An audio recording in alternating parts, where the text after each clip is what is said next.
बनिए, जाके योगी जामिया जी के हमदर्द हत्या बनिए। कर देंगे। ये आपको ये है जनता उत्तर ने प्रदेश। दिखाया। खुद यादव वोटरों ने कानून आपके साथ धोखा व्यवस्था दिया। ताक पे रख दी गई है। यादव वोटरों ने IAS आपको एक वोट नहीं दिया है। महीनों से सालों से फरार है। ये है उत्तर प्रदेश। जब रोजगार मांगने के लिए नौजवान सड़क पे आता है तो उसको लाठी मिलती है। ये है उत्तर प्रदेश। उठाई कि नहीं उठाई? ठीक है, आप बात करते हैं उत्तर प्रदेश की। उत्तर प्रदेश में क्या हो रहा है सबको पता है। बलात्कार कर 13 साल की नाबालिग मासूम बच्ची थाने में जाती फरियाद लेके और थानेदार उसके साथ बलात्कार करता है। ये है उत्तर प्रदेश। ये है उत्तर प्रदेश में हमने आपको बेरोजगार किया था, बदनाम करने का काम किया है आपको हम रोजगार नहीं देने वाले, क्योंकि अखिलेश जी ये पूरा सैफई परिवार मुख्यमंत्री आवास में बैठ के अपहरण की। अरे आप लोग कहाँ पहुंच गए सर? बात हो रही है ओपी राजभर की, बीजेपी से मुलाकात उन्होंने की, बीजेपी नेताओं से मुलाकात की, इस पर चर्चा हो रही है। आप लोग कहाँ से कहाँ पहुंच गए? रोजगार देना, ठीक है, आप रोजगार पर आ गए, बेरोजगारी पर आ गए, बात फिलहाल इस मुद्दे पर हो रही है। ठीक है, प्रखर प्रताप सिंह जी, प्रगतिशील समाजवादी पार्टी से आपसे सवाल यह है कि अब कहीं ना कहीं शिवपाल भी मझधार में फंसे हुए, ना ये आर जाना चाह रहे हैं ना ये पार जाना चाह रहे हैं, ट्वीट कर देते हैं, उसके बाद सवाल उठ रहे हैं, क्या कुछ उनका अगला स्टेप होगा? अब देखिए, मैंने आपको बताया कि आगामी निकाय चुनाव की हम तैयारी कर रहे हैं, संगठन में बदलाव कर रहे हैं, संगठन को और मजबूती से खड़ा करने की बात कर रहे हैं। तो हम अपनी तैयारी पूरी कर रहे हैं और उसी को पूरी तरीके से आगामी चुनाव में हम मजबूती से चुनाव लड़ेंगे, हम उस पर ध्यान दे रहे हैं। ठीक है। रोहित जी, सवाल यह भी है कि आरएलडी के लिए अब 2024 भी एक बड़ी चुनौती बन रहा है किसी तरीके से, जो सियासी जमीन है उसको तैयार करना भी आपके नेताओं के लिए एक बहुत बड़ा संघर्ष होगा। किस तरीके से देख रहे हैं आप? अरे हमको भी समय दे दीजिए मैडम। जी, आप ही से सवाल। पीयूष जी, आप इसके बाद आप ही के पास आएंगे, ठीक है? रोहित जी से पहले ये सवाल हम ले लेते हैं, फिर आपके पास आएंगे। पीयूष जी। नहीं, ओम प्रकाश राजभर जी के ऊपर जब चर्चा हो रही है तो भाई पीयूष जी को इग्नोर मत करिए। भाई ब्राह्मण होने का मतलब यहाँ तो पक्षपात मत करिए। भारतीय जनता पार्टी में तो पक्षपात नहीं है सर, श्रीकांत शर्मा जी के साथ पक्षपात हो रहा है, दिनेश है, शर्मा जी के साथ पक्षपात हो रहा है। अब कम से कम यहाँ चैनल में तो ब्राह्मणों के साथ पक्षपात ना हो। तो मुझे लगता है, देखिए मैं आपको बता दूं, राष्ट्रीय लोकदल के लिए सबसे अहम मुद्दा है प्रदेश के अंदर कानून व्यवस्था। राष्ट्रीय लोकदल के लिए चुनौती है अगर तो जो जब तक भारतीय जनता पार्टी की सरकार है तब तक कानून व्यवस्था कैसे सुधरेगी, क्योंकि जिस तरीके से एक बच्ची के साथ तो इसका रेप जवाब होता है, इन्होंने कानून व्यवस्था की बात उसके बाद थाने के अंदर चौधरी उसके साथ रेप अपना करता है समुदाय और भारतीय जनता पार्टी जाति की बात नहीं करता ना, भारतीय जनता पार्टी जाति में डिफेंड करने के लिए बैठे हुए हैं। लेकिन स्वयं जाट समुदाय ने अरुण जी जाट समुदाय ने विश्वास दिलाया, मौका नहीं मिल रहा है। जाट समुदाय ने ठीक है, अरुण जी, पीयूष जी के पास जाने दीजिए। पीयूष जी भी कुछ कहना चाह रहे हैं, अपनी बात रखना चाह रहे हैं। पीयूष जी जल्दी से फिर ब्रेक लेना है। ठीक है अरुण जी, ठीक है रोहित जी, बना देंगे। याद है कि नहीं याद है?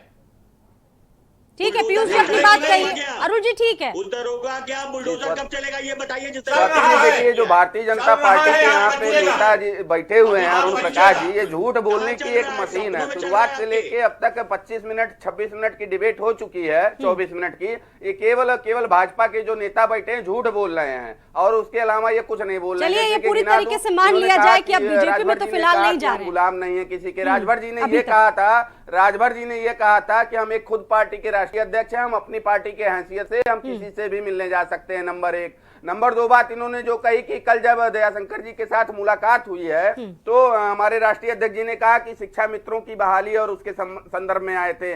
तो इन्होंने शायद उसके पहले का बयान सुना नहीं या देखा नहीं, क्योंकि इनको जब दिनेश शर्मा नहीं दिख रहे हैं तो इनको बयान क्या दिखेंगे।